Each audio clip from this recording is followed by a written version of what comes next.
नमस्कार।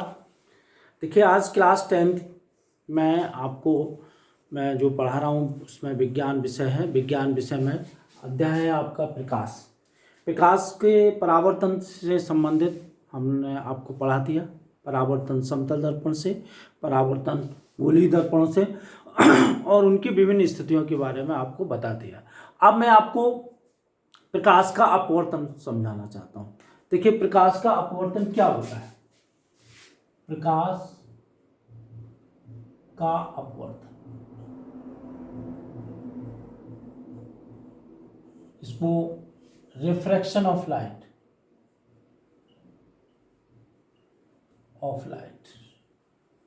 अंग्रेजी में इसको रिफ्रैक्शन ऑफ लाइट बोलते हैं। अब देखिए, मैं तीन स्थितियां ले रहा हूं।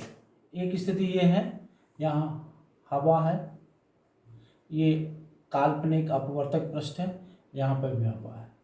तो यहाँ पे कोई किरण आएगी तो इस तरह से चली जाएगी। यहाँ पे दोनों जगह माध्यम एक जैसा है। दूसरी स्थिति ये ले रहे हैं, यहाँ पे हवा है और यहाँ पानी है।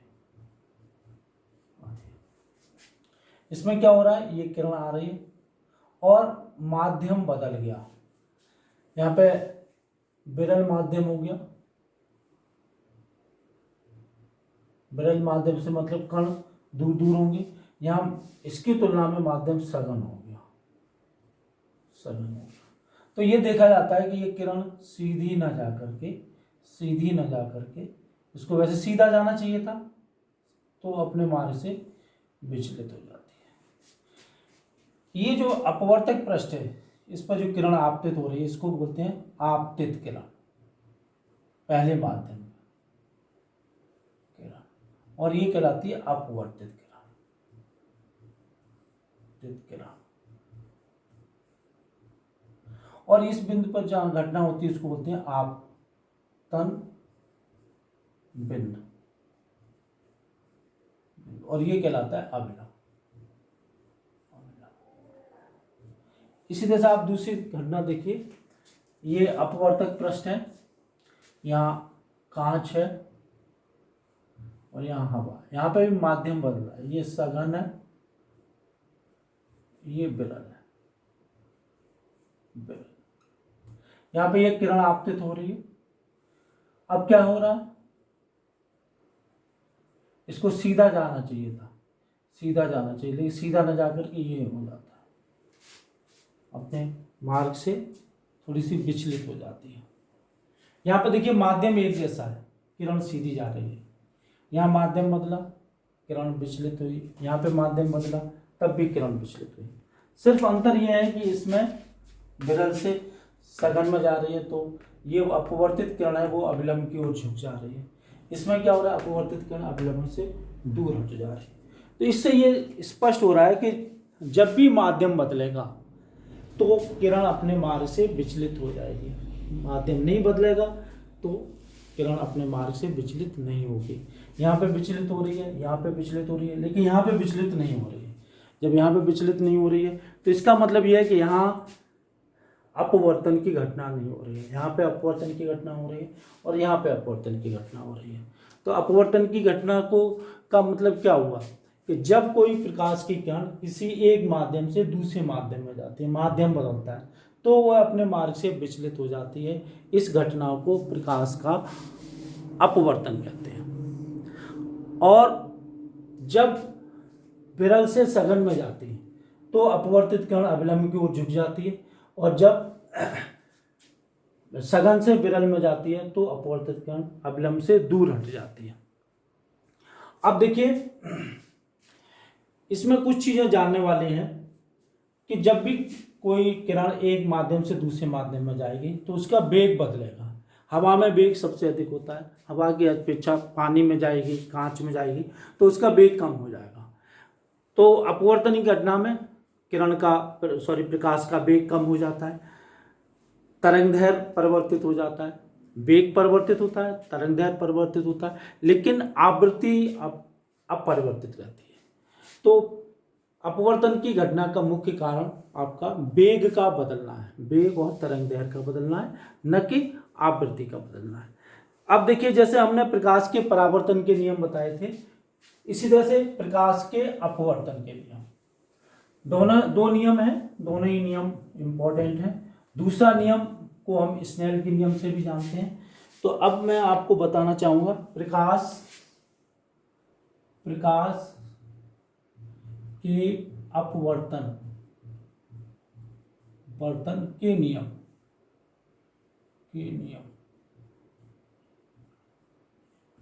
लॉ ऑफ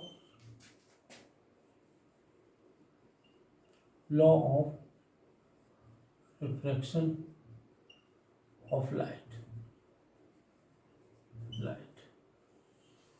देखिए ये अपवर्तक पृष्ठ है, ये किरण आ रही है, इसको बोलेंगे आपतित किरण, ये आपतन बिंदु कहलाएगा। इस पर अवलंब खींचेंगे तो ये, तो निश्चित ये सघन माध्यम होगा, सघन माध्यम, ये विरल माध्यम, विरल जैसे हवा, और ये पानी। इस कोण को बोलते हैं आपतन कोण, इस कोण को बोलते हैं अपवर्तन कोण। ये अवलंब,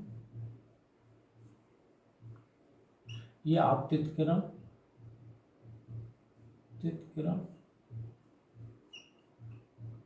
ये अपवर्तित किरण।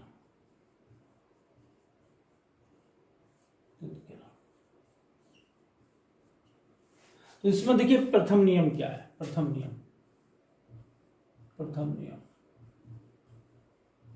नियम ये कहता है कि देखिए आपतित किरण, अपवर्तित किरण और आपतन बिंदु पर खींचा गया अवलंब, तीनों एक ही तल में होते हैं। इसको हम लिख ले रहे हैं आपतित किरण,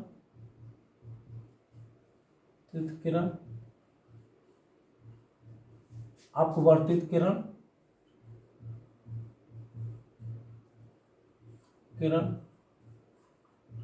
तथा आपतन बिंदु पर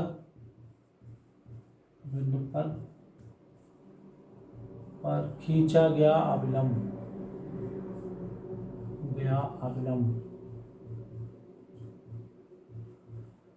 तीनों एक ही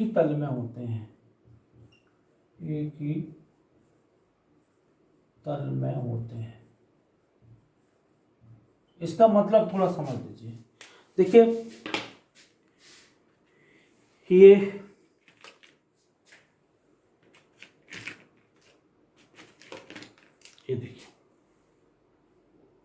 देखिए ये आपतित किरण है और ये अपवर्तित किरण है, ये तीनों एक ही तल में होंगे,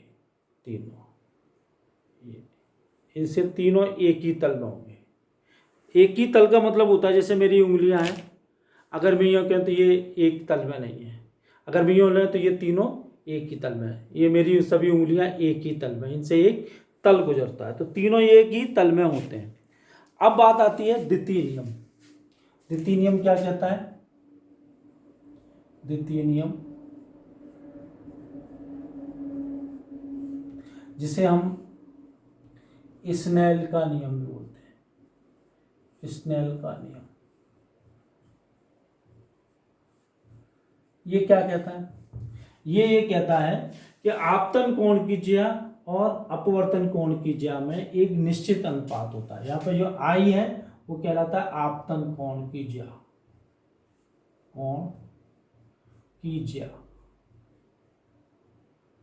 और आर को बोलेंगे अपवर्तन कोण की ज्या।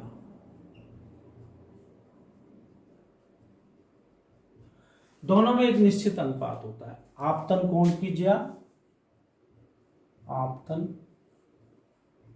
कोण की ज्या, ज्या मीन्स साइन, तथा अपवर्तन कोण की ज्या, कोण की ज्या साइन में एक निश्चित अनुपात होता है, एक निश्चित अनुपात होता है। हाथ होता है। अर्थात इसका मतलब ये हुआ कि sine I upon sine R एक नियतांक होता है। इस नियतांक को हम बोलते हैं नियतांक, इस नियतांक को बोलते हैं अपवर्तनांक। 1 and 2 अपवर्तनांक। भिन्न भिन्न माध्यमों के लिए अपवर्तनांक भिन्न भिन्न होता है। जैसे ये लिखा जाए ANG, इसका मतलब कांच का अपवर्तनांक, कांच का अपवर्तनांक हवा के सापेक्ष, के सापेक्ष। जब भी अपवर्तनांक हवा के सापेक्ष होता है तो उसको निरपेक्ष अपवर्तनांक भी बोलते हैं। इसको हम यूं भी कहेंगे कांच का निरपेक्ष, निरपेक्ष अपवर्तनांक। लेकिन अगर कहीं ये लिखा हुआ है, इस तरह से लिखा हुआ है GNW, तो ये कहलाएगा पानी का अपवर्तनांक, पानी का अपवर्तनांक कांच के सापेक्ष, कांच के सापेक्ष। देखिए इस अपवर्तनांक को, निरपेक्ष अपवर्तनांक को हम ऐसे ही प्रदर्शित कर सकते हैं, खाली NG। अगर यहाँ पर कुछ नहीं लिखा है तो इसका मतलब वो हवा के सापेक्ष, और हवा के सापेक्ष जो अपवर्तनांक होता है उसको हम कहते हैं निरपेक्ष अपवर्तनांक। आगे हम ये भी देखेंगे, आप जान लीजिए n बराबर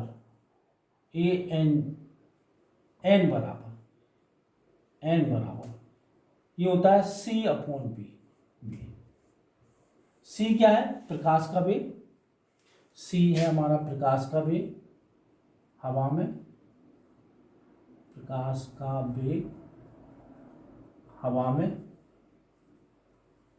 और V है प्रकाश का वेग, प्रकाश का वेग माध्यम में, वेग माध्यम।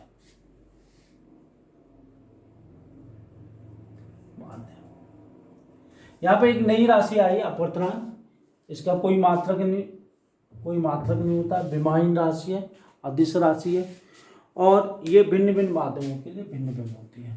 तो इस लेक्चर में आपने प्रकाश के अपवर्तन पढ़े, प्रकाश क्या होता है ये चीज़ पढ़ी। अब मैं आपको अगले लेक्चर में उत्क्रमणीयता बताऊंगा, और जब कोई प्रकाश की किरण भिन्न भिन्न माध्यमों में से होकर गुजरती है तो उनके अपवर्तनांकों में क्या क्या संबंध होता है। थोड़ा पढ़िए, रिवाइज करिए, बार बार देखिए, मन लगा के देखिए। इसके साथ नोट्स भी दिए गए हैं इसके डिस्क्रिप्शन में, वहाँ से आप नोट्स को लोड कर सकते हैं। पहले नोट्स लिख लीजिए, उसके बाद पढ़िए, या पहले पढ़ लीजिए, देख लीजिए वीडियो, उसके बाद नोट्स उतार लीजिए और फिर एक बार वीडियो देख लीजिए। तो मैं उम्मीद करता हूँ कि आपको ये अध्याय, ये जो पढ़ाया गया है वो सब कुछ समझ में आ रहा होगा। अगर कहीं कोई दिक्कत है तो डिस्क्रिप्शन में मुझे इंगित कर दीजिए, मैं उसको दोबारा पढ़ा दूँगा। नमस्कार।